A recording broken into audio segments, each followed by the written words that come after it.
On March 3, 1943, in a basement radio station in occupied Copenhagen, Denmark, a 24-year-old woman named Else Anderson sat in front of a modified radio transmitter and said to her resistance colleague, "I think I can make the Germans sink their own submarines." Her colleague, a radio engineer named Lars Peterson, looked at her like she was insane. "That's impossible. German U-boats receive encrypted orders directly from Kriegsmarine headquarters in Berlin.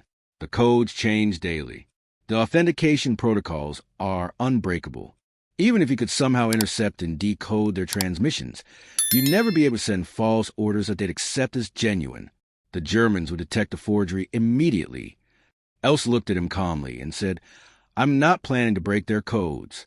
I'm planning to exploit a flaw in their radio protocol that makes authentication irrelevant. When U-boat radio equipment malfunctions, operators are trained to accept emergency orders transmitted on backup frequencies using simplified protocols. Because in combat situations, a submarine that can't receive orders is a submarine that gets sunk. The Germans prioritize operational continuity over security verification. If I can simulate a radio malfunction and transmit false orders on the backup frequency using the correct technical format, the U-boat operators will follow those orders without questioning them, because they're trained to trust the system, and that trust will kill them." Lars stared at her. "You want to trick German submarines into thinking their radios are broken, then send them fake orders that will cause them to destroy themselves." Else nodded. "Exactly. And I know how to do it, because I used to work for the Danish state radio before the occupation. I know radio systems. I know transmission protocols. I know how operators think and how they respond to equipment failures. The Germans are using our radio infrastructure, our frequencies, our equipment. They think they control it. But I know these systems better than they do. And I'm going to use that knowledge to turn their own submarines into weapons against themselves." Lars said, "If this works, you'll be responsible for sinking multiple German U-boats and killing hundreds of German sailors. If it fails, the Gestapo will trace the transmission, find the station, and execute everyone involved. Are you prepared for that?" Else said, "The Germans invaded my country. They're using our ports to launch submarines that sink Allied ships and kill Allied sailors. Every U-boat that leaves Copenhagen Harbor is a weapon aimed at people fighting to liberate us. If I can sink those U-boats before they reach the Atlantic, I save Allied lives. Yes, German sailors will die, and I'll carry that weight. But this is war. And in war, you use every weapon you have. My weapon is radio engineering, and I'm about to use it." Else Anderson was born on June 12, 1918, in Copenhagen, Denmark, the daughter of a radio engineer and a schoolteacher. She grew up in a household that valued education, technical skill, and Danish independence. Her father, Henrik Andersen, worked for the Danish state radio, the National Broadcasting Service, where he maintained and repaired radio transmission equipment. From childhood, Else was fascinated by radio technology. She would visit her father's workshop and watch him work on transmitters, receivers, amplifiers, and antenna systems. He taught her about electromagnetic waves, frequency modulation, signal propagation, and circuit design. By age 14, she could repair a radio receiver. By 16, she could build one from components. By 18, she was working part-time for Danish state radio as a junior technician, one of the few women in the field. In 1937, at age 19, Else enrolled at the Technical University of Denmark to study electrical engineering, specializing in radio communications. She was one of only 3 women in her program, and she faced constant skepticism and dismissal from male professors and classmates who believed women weren't suited for technical fields. But Else was brilliant. She excelled in circuit theory, electromagnetic theory, and communication systems. She wrote her thesis on radio transmission protocols and error correction in long-distance communications. She graduated in 1940 with top honors and immediately took a position as a radio engineer at Danish State Radio, working on transmission systems and broadcast infrastructure. She was 22 years old, one of the youngest and only female radio engineers in Denmark, and she loved her work. She was building and maintaining the systems that connected Denmark to the world. On April 9, 1940, Germany invaded Denmark. The invasion was swift and overwhelming. German forces crossed the border at dawn, and by mid-morning, Copenhagen was occupied. The Danish government, facing impossible odds and wanting to avoid civilian casualties, surrendered within hours. Denmark became an occupied country, controlled by German military forces, but allowed to maintain a degree of internal autonomy under a collaborative government. The occupation was initially soft. The Germans wanted to present Denmark as a model protectorate, a cooperative occupied nation that accepted German rule peacefully. But beneath the surface, resistance was forming. Underground networks began organizing, printing illegal newspapers, gathering intelligence, planning sabotage operations.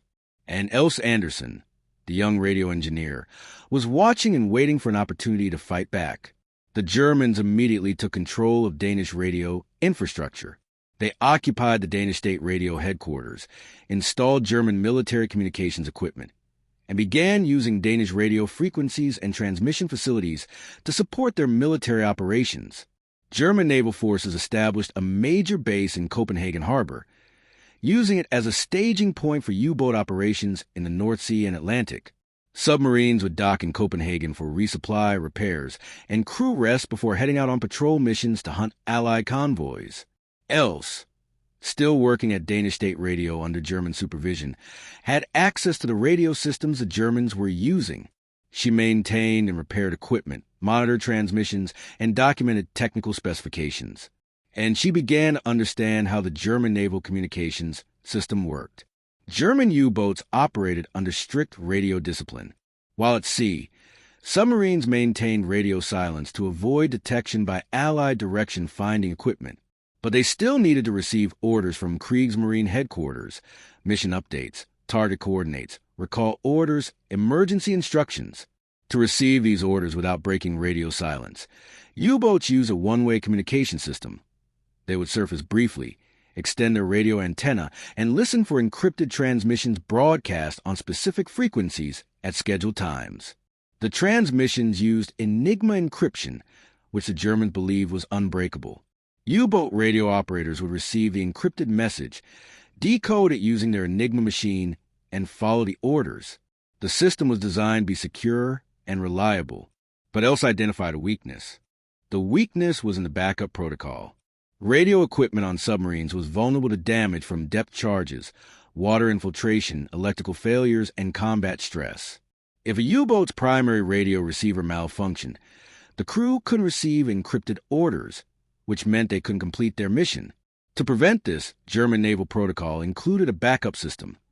If primary radio equipment failed, U-boats were authorized to receive emergency orders on backup frequencies using simplified, non-encrypted transmission formats. The backup transmissions used standardized German naval radio procedure, specific call signs, authentication phrases, and technical formatting, but they didn't use Enigma encryption because the assumption was that if the primary radio was broken, the Enigma machine might also be non-functional. The backup system prioritized operational continuity over security.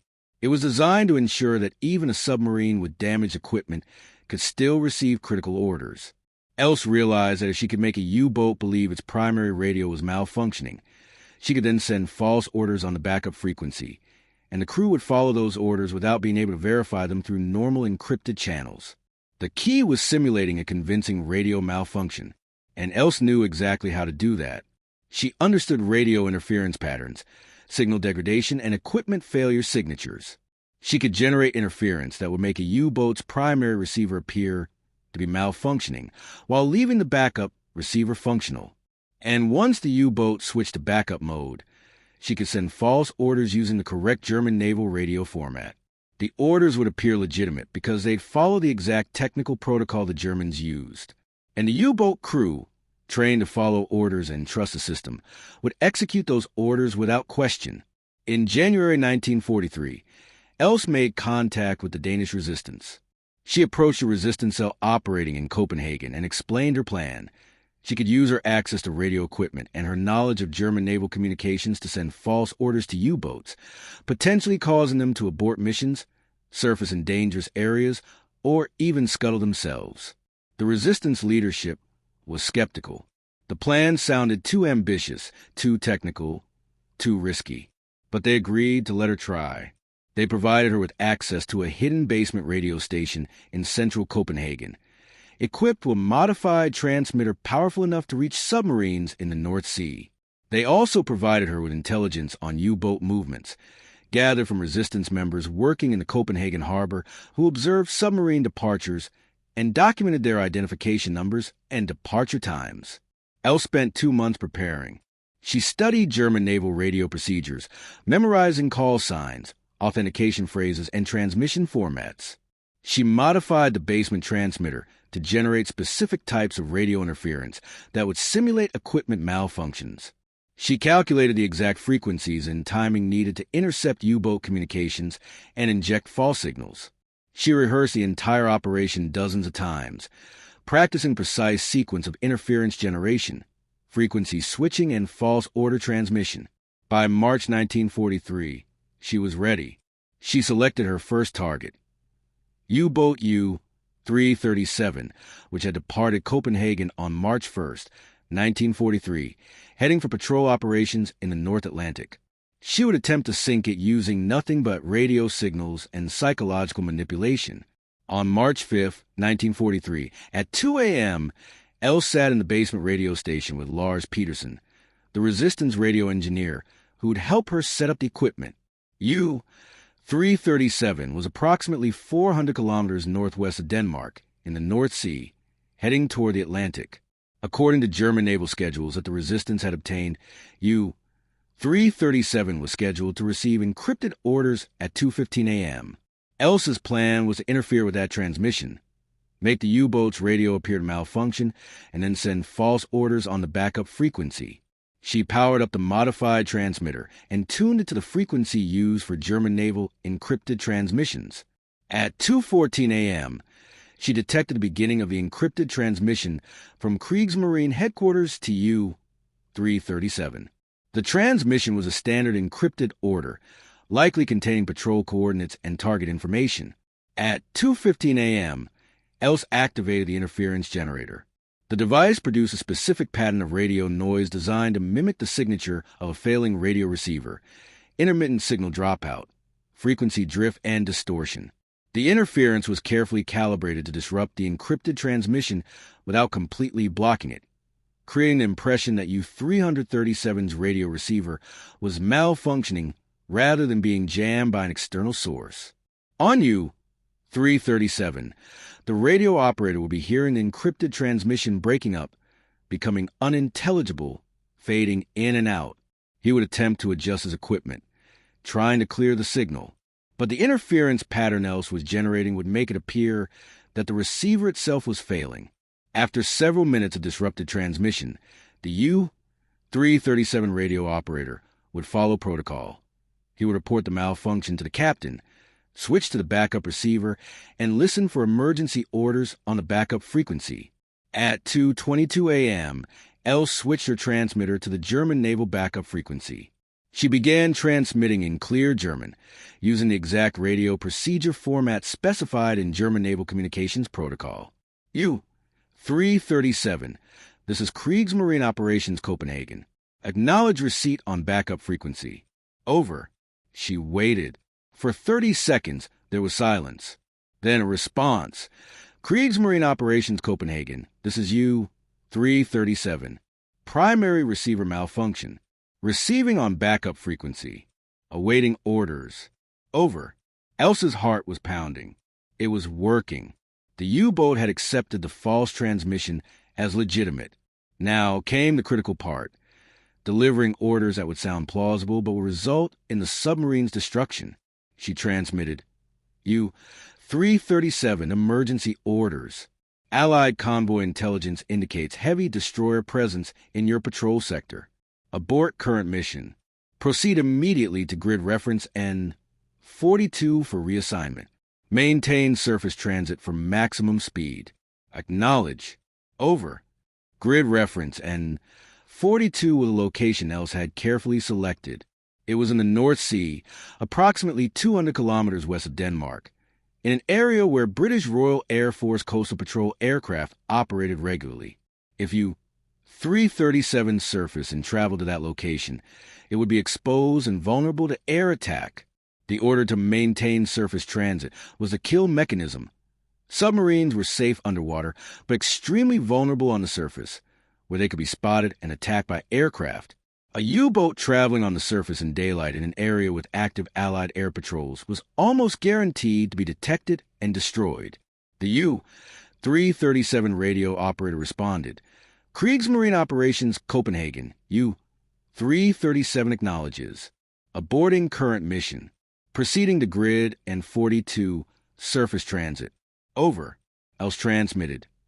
U-337 confirmed. Kriegsmarine Operations Copenhagen out. She switched off the transmitter and sat back, her hands shaking. Lars looked at her. Did that just work? Did they actually accept the false orders? Else said, they did. U-337 is now heading to a location where British aircraft will find them. If they maintain surface transit as ordered, they'll be spotted within hours, and they'll be sunk. Lars said, how we know if it works? Else said, we wait. If U-337 is sunk in the next 24 hours, we'll know. And if it works once, we can do it again. And again, until the Germans realize what's happening and change their protocols. But by then, we'll have sunk multiple U-boats using nothing but radio signals and their own trust in their system. On March 6, 1943, at 11:30 a.m., British RAF Coastal Command reported sinking a German U-boat in the North Sea at grid reference N41, approximately 10 kilometers from the location Else had specified. The submarine had been spotted on the surface by a patrol aircraft, attacked with depth charges, and sunk with all hands. The submarine was later identified as U-337. 46 German sailors were killed. Else Anderson had just sunk a submarine using a radio transmitter and a fake order, and she was just getting started. Over the next 3 months, from March to June 1943, Else refined and repeated her broken radio trick on multiple German U-boats operating out of Copenhagen. Each operation followed the same pattern.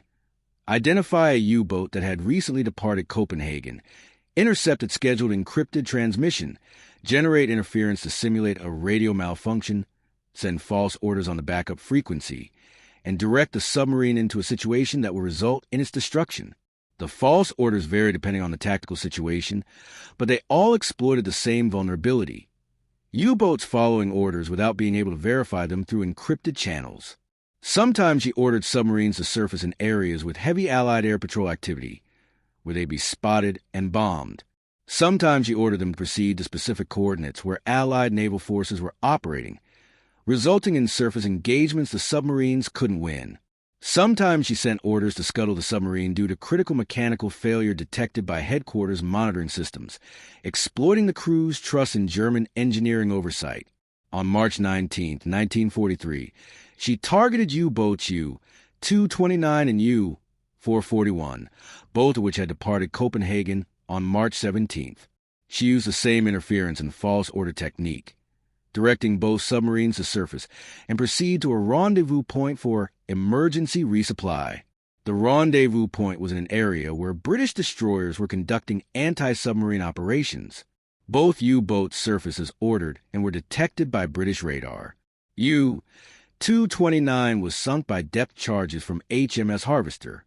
U-441 was damaged by gunfire and forced to surface, where the crew scuttled the submarine to avoid capture. Combined casualties: 78 German sailors killed, 42 captured. On April 7, 1943, she targeted U-boat U-632, sending false orders to proceed to a specific location for urgent mechanical inspection by surface support vessel. The location was in shallow water near the Danish coast, in an area heavily mined by Allied forces. U-632 struck a mine while maneuvering on the surface and sank. 47 sailors killed. On April 23, 1943, she targeted U-boat U-189, sending false orders to conduct emergency surface transit to Copenhagen due to detected structural failure. U-189 surfaced and began returning to Copenhagen, traveling on the surface in daylight. It was spotted by a British submarine, HMS Taurus, which torpedoed and sank it. 54 sailors killed. On May 11, 1943, she targeted U-Boat U-954, sending false orders to abort patrol and return to base via surface route for crew medical emergency. U-954 surfaced and was attacked by RAF aircraft. 49 sailors killed. On May 28, 1943, she targeted U-Boat U-418, sending false orders to proceed to grid reference for rendezvous with supply submarine. The grid reference was in an area where Allied forces had recently laid new minefields. U-418 struck a mine and sank. 46 sailors killed. On June 15, 1943, she targeted U-Boat U-200, sending false orders to surface and transmit full status report due to headquarters communication system tests. U-200 surfaced and began transmitting, breaking radio silence. Allied direction-finding equipment detected the transmission, and British destroyers were dispatched to the location. U-200 was sunk by depth charges. 51 sailors killed. By mid-June 1943, Else Anderson had successfully used her broken radio trick to sink or contribute to the sinking of 8 German U-boats. U-337, U-229, U-441, U-632, U-189, U-954, U-418, and U-200. Combined casualties, approximately 370 German sailors killed, 42 captured. The strategic impact was significant. 8 U-boats represented a substantial loss for the Kriegsmarine, which was already struggling with increasing U-boat casualties due to improved Allied anti-submarine warfare tactics. Each U-boat cost millions of Reichsmarks to build and required highly trained crews that took months to train. Losing 8 submarines in 3 months from a single operational area was catastrophic. But more importantly, the losses created confusion and paranoia within the German Naval Command. The Germans couldn't understand why so many U-boats operating out of Copenhagen were being sunk in circumstances that suggested operational errors, equipment failures, or compromised orders. They began investigating whether there was a security breach, whether Allied intelligence had broken their codes, whether there was sabotage in the Copenhagen base. In June 1943, German naval intelligence began analyzing the pattern of U-boat losses. They noticed that multiple submarines had been sunk after surfacing in areas where they shouldn't have been, or after following orders that seemed tactically questionable. They began to suspect that false orders were being transmitted, but they couldn't understand how. The Enigma encryption system hadn't been broken, at least not in a way that would allow real-time false order injection. The authentication protocols were intact. There was no evidence of compromised code books or captured Enigma machines. The investigation focused on the possibility of a sophisticated Allied signals intelligence operation, but they couldn't identify the mechanism. Then, in late June 1943, a German signals intelligence unit monitoring radio traffic in the North Sea detected an anomalous transmission on a German naval backup frequency. The transmission was formatted correctly, using proper German naval radio procedure, but it originated from a location in Copenhagen rather than from Kriegsmarine headquarters in Berlin. The transmission was traced to a general area in central Copenhagen, but the exact location couldn't be pinpointed because the transmission was brief and the source was using a mobile or well-concealed transmitter. German naval intelligence reported the finding to the Gestapo in Copenhagen, and a major investigation was launched. The Gestapo began searching for illegal radio transmitters in central Copenhagen, conducting raids on suspected resistance safe houses, interrogating radio technicians and engineers, and monitoring radio frequencies for further anomalous transmissions. Else knew the Germans were closing in. Resistance intelligence networks reported increased Gestapo activity, raids on radio-related facilities, and arrests of people with radio engineering backgrounds. On June 24, 1943, Lars Peterson was arrested by the Gestapo during a raid on a suspected resistance safe house. He was interrogated, tortured, and eventually executed without revealing the location of the basement radio station or Else's identity. But his arrest meant the Gestapo was getting closer. Else made the decision to shut down the operation. She dismantled the basement radio station, destroyed the modified transmitter, and went into hiding. The Danish resistance helped her escape Copenhagen. She was moved through a network of safe houses, eventually reaching the coast, where she was smuggled aboard a fishing boat that crossed the Øresund Strait to neutral Sweden. Sweden, though officially neutral, was sympathetic to the Allied cause and provided refuge for Danish and Norwegian resistance members fleeing German persecution. Else arrived in Sweden on July 3, 1943, and was taken to Stockholm, where she made contact with British intelligence. She explained her operation to British intelligence officers, describing in detail how she'd used radio interference and false orders to sink 8 German U-boats. The British were astonished. They'd been aware of the unusual pattern of U-boat losses in the North Sea, but hadn't understood the cause. They'd assumed it was due to improved Allied anti-submarine tactics or possibly broken German codes. They hadn't realized that a single Danish radio engineer had been conducting a solo psychological warfare operation against the German Navy. British intelligence debriefed Else extensively, documenting her techniques, the equipment she'd used, the German radio protocols she exploited, and the specific false orders she transmitted. They recognized the strategic value of her method and began exploring whether it could be replicated on a larger scale. However, they also recognized that the technique had a limited lifespan. Once the Germans fully understood what had happened, they'd change their backup radio protocols, implement additional authentication measures, and train U-boat crews to be more skeptical of backup frequency transmissions. The broken radio trick would only work as long as the Germans trusted their system, and that trust was about to be shattered. In August 1943, German naval intelligence completed their investigation and issued a report concluding that false orders had been transmitted to multiple U-boats using compromised backup radio frequencies. The report recommended immediate changes to backup communication protocols, including additional authentication requirements, elimination of non-encrypted backup transmissions, and enhanced training for radio operators to recognize potential false order scenarios. The new protocols were implemented in September 1943, effectively closing the vulnerability that Else had exploited. The broken radio trick would no longer work, but by then the damage was done. 8 U-boats sunk, 370 sailors killed, millions of Reichsmarks in lost equipment, months of disrupted operations, paranoia and distrust within the German Naval Command, and all of it accomplished by one woman with a radio transmitter and an understanding of how systems fail. Else remained in Sweden for the rest of the war. She worked with British intelligence, providing technical consultation on German radio systems and communications protocols.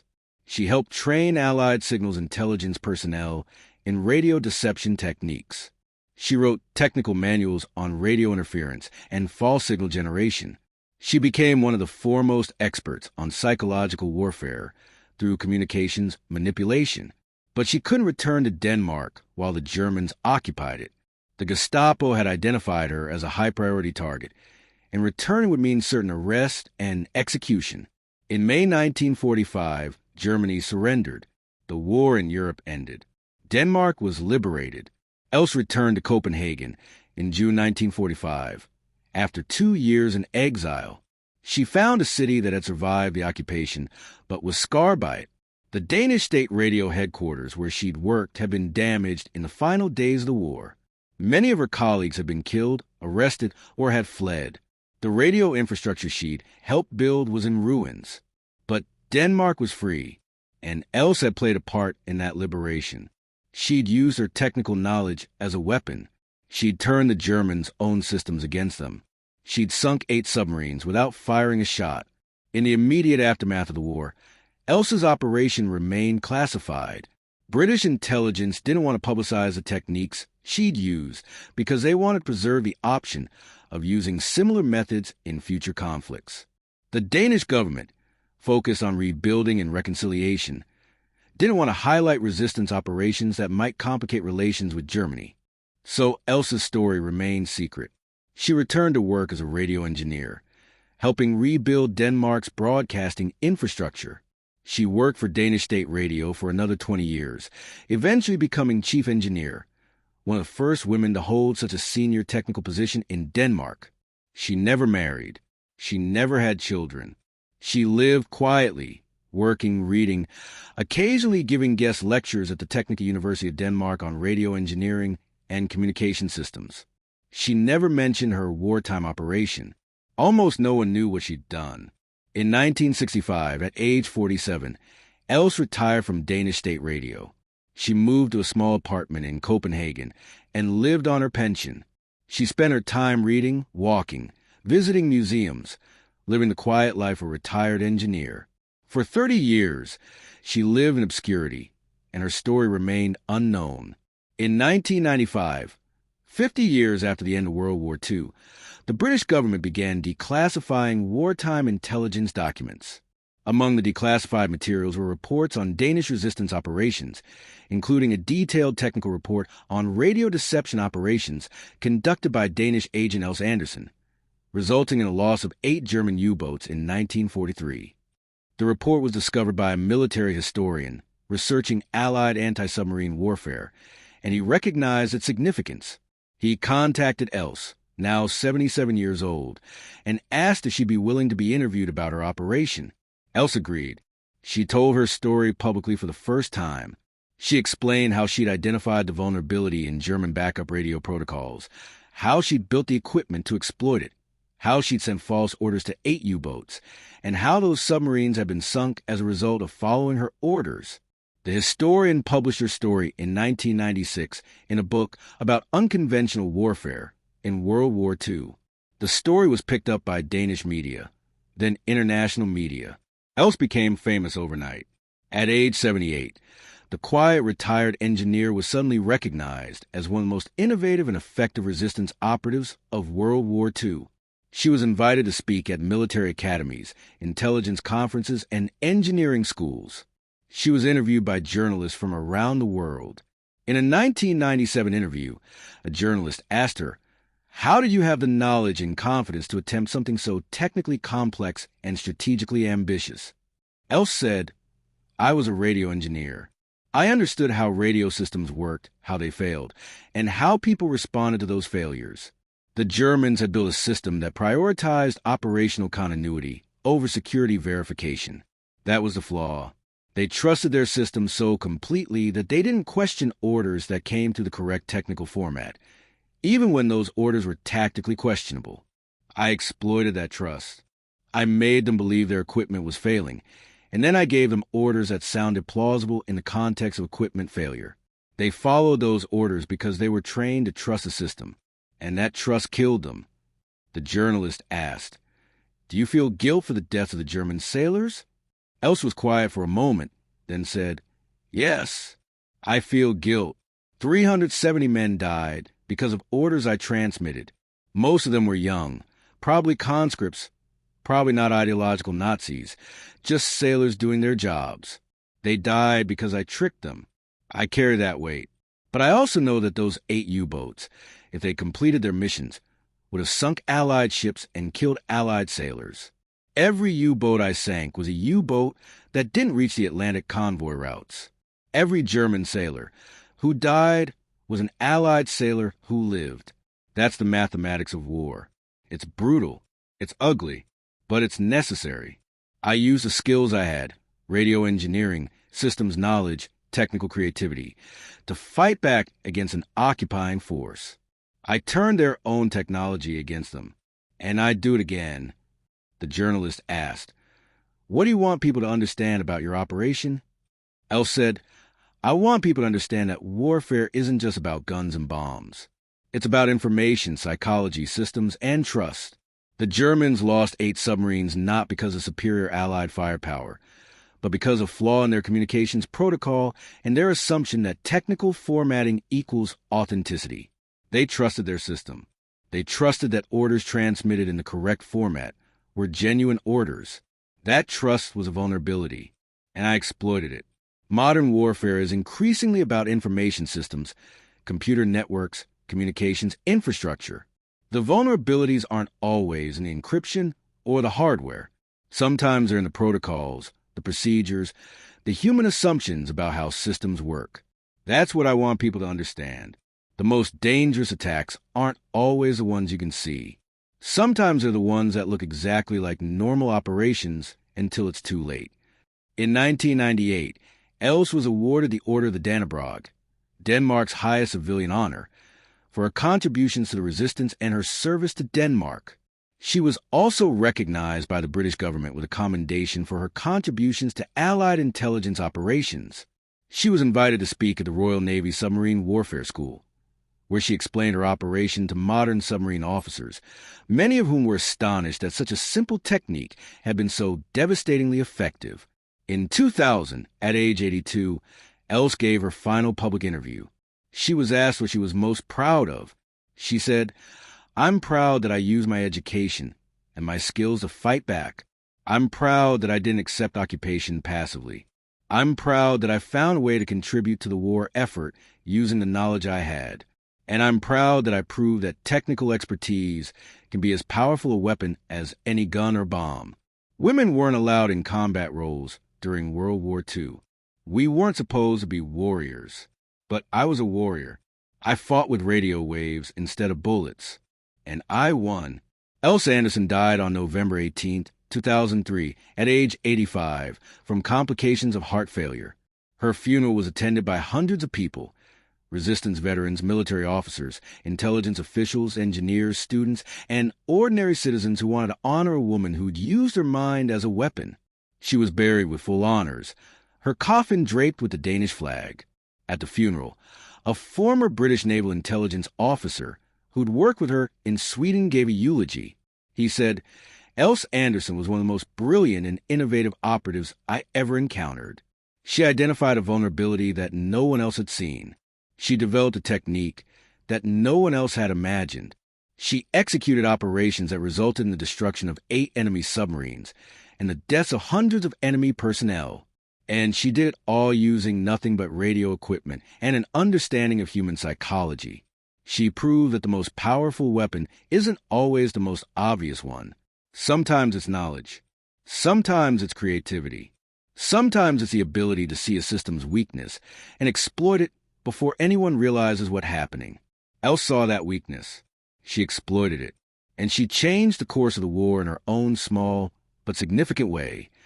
Today, there's a memorial at the Danish State Radio headquarters in Copenhagen. It's a plaque commemorating Els Anderson and her wartime service. The plaque includes a quote from her 1997 interview. "I was a radio engineer. I understood systems. And I used that understanding to turn the enemy's own technology against them. That's what resistance means. Using whatever skills you have, whatever knowledge you possess, whatever tools are available to fight back. You don't need to be a soldier to be a warrior. You just need to be willing to use what you know." Every year on March 5th, the anniversary of the sinking of U-337, a small ceremony is held at the memorial. Fewer people attend each year as the generation that lived through the war passes away. But some still come. Some still remember. And they tell the story of Els Anderson, the radio engineer who sank 8 Nazi submarines using fake orders and a broken radio trick. They tell the story because it matters, because it reminds us that warfare is evolving, that the most dangerous attacks aren't always the most visible ones, that technical knowledge can be as powerful as physical force, because it shows that one person with specialized knowledge and creative thinking can have strategic impact, because it proves that the people you dismiss as just engineers or just technicians or just support staff are sometimes the ones who change everything. Els was 24 years old when she started her operation. She was a radio engineer, not a soldier. She was a woman in a field dominated by men, in a war fought primarily by men. She had no military training, no weapons, no authority. What she had was knowledge.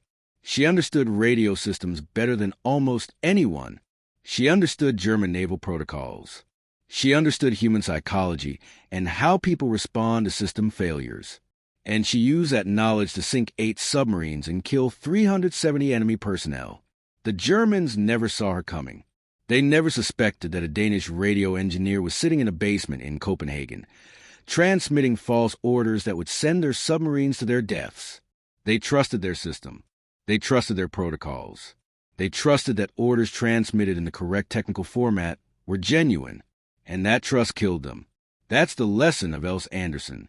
That's a lesson for anyone working in technical fields, in systems engineering, in communications and cybersecurity, in any domain where knowledge of how systems work can be weaponized. Your knowledge is power. Your understanding of systems is a strategic asset. And in the right circumstances, that knowledge can be more dangerous than any conventional weapon, because systems are built on trust.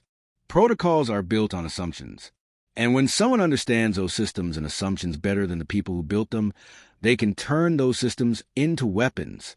1 radio engineer, 8 submarines, 370 casualties, all accomplished with radio waves, false orders, and an understanding of how trust can be exploited. That's not just a historical curiosity. That's a warning. That's a lesson. That's a reminder that in modern warfare, the most dangerous adversary might not be the one with the biggest army or the most advanced weapons. It might be the one who understands your systems better than you do, the one who sees the vulnerabilities you've overlooked, the one who can make you destroy yourself using your own protocols, your own procedures, your own trust in your systems. Els Anderson proved that in 1943, and 70 years later, in an age of cyber warfare, information operations, and system-dependent military infrastructure, her lesson is more relevant than ever. The submarines she sank are gone. The sailors who died are gone. The war that created the circumstances for her operation is long over. But the principle remains. Systems have vulnerabilities. Protocols have flaws. Trust can be exploited. And the person who understands those vulnerabilities, those flaws, that trust can turn them into weapons. Els understood that. She used it, and she won. 1 broken radio trick at a time. 1 false order at a time. 1 submarine at a time, until 8 U-boats were at the bottom of the sea. And the Germans were left wondering how a system they thought was secure had been turned against them so completely. That's the power of knowledge. That's the danger of underestimating technical expertise. That's the legacy of Els Anderson. And it's a legacy that deserves to be remembered, studied, and understood, because the next war might not be fought with guns and bombs. It might be fought with radio waves, computer code, and false orders. And the warriors who win that war might not be soldiers. They might be engineers, just like Els.